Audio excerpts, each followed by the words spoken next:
So hello, what's up mga kids, no? Another night dive spearfishing na naman tayo. At ngayon ay kasama natin yung mga kapamilya natin sa Puntero Alto Spiros na sila Papa Ronelo, Bro Giston at saka si Bro Serge. Ang spot pala namin ngayon mga kids ay dito lang sa Banban Lila. At ngayon ay papunta na kami sa aming spot kasi iniwan namin yung motor ko doon sa may press gas para one way lang kami. So hello, what's up mga kids, no? Dito na kami sa spot at magda-dive na kami ngayon. Nakatapos lang mag-ready sa mga gamit namin. Baka na lang mga kids, let's go! Dito mga kids, sa pagbungad natin, isang malaking yellowtail barracuda or tinatawag sa amin na tabangko. Medyo may kalakihan na din yung barracuda na napana natin mga kids, no? Kaya yun, hinayaan ko lang na makahila siya sa ating buya.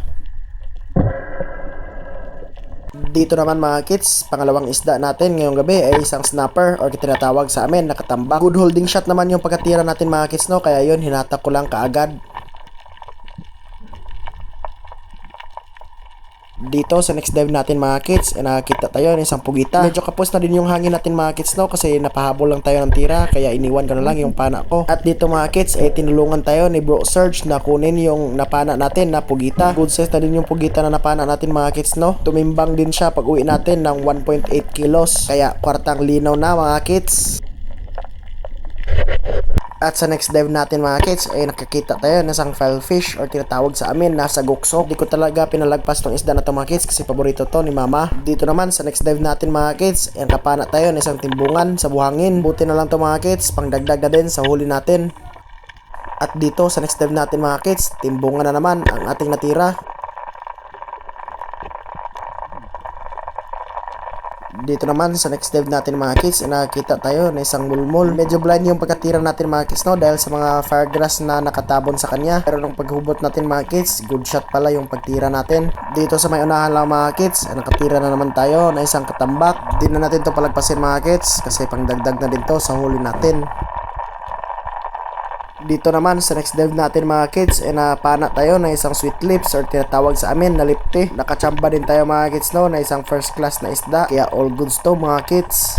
Dito naman sa pag-dive natin mga kids nakakita tayo ng grupo ng mga danggit. Halos mga malalaki to mga danggit ito mga kids, no? Ngunit grabing bilis nilang pumunta doon sa may malalim na part. Buti na lang mga kids, no, at may bumalik na isa, kaya yun, tinira na natin. At yun mga kids, na spine shot pa natin kaya di na nakapaglaban.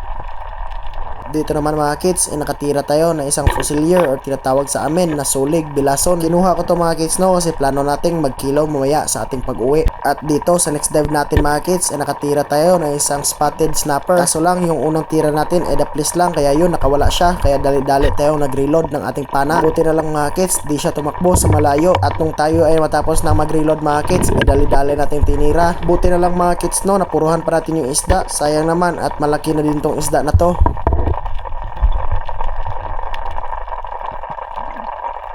At dito sa next dive natin mga kids nakatira tayo ng isang timbungan. Pangdagdag na naman to sa tuhog natin mga kids. Dito mga kids, tumira na naman tayo na isang sulig bilason. Pangdagdag to sa kinilaw natin mamaya kasi sure ako mga kids wala tayong pang ulam mamaya, kaya all goods to. Dito naman mga kids, papanain sana natin yung sulig bilasan na to, pangdagdag na din sa kinilaw natin. Kaso lang, sobrang ilap ng isda na to, kaya di na lang natin pilitin mga kids. Goods na din yung dalawa, tayo lang naman yung kakain. So mga kids, ahon na pala tayo. Kasi time check, it's 10 o'clock na.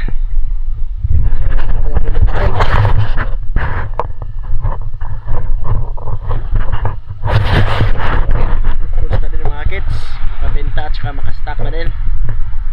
So let's go. Ito pala yung huli namin lahat mga kids. At dito ay mag-shoutout tayo sa ating viewers at supporters na sila Bro Michael Balatero Sinadjan, shoutout sa iyo bro. At kay Agaw Ayanel Bersamen watching from China, shoutout Gaw. O kay JR Lastimado Dango, maraming salamat sa iyong suporta at sa pag-view mga kids, no. So hello, what's up mga kids, no? Narating tayo sa ating bahay. At ito lahat yung huli natin. May isang pugita, nakachamba rin. So ayan mga kids, at maraming salamat sa iyong suporta mga kids, no? At sa walang sawang pagpapanood sa ating mga adventures.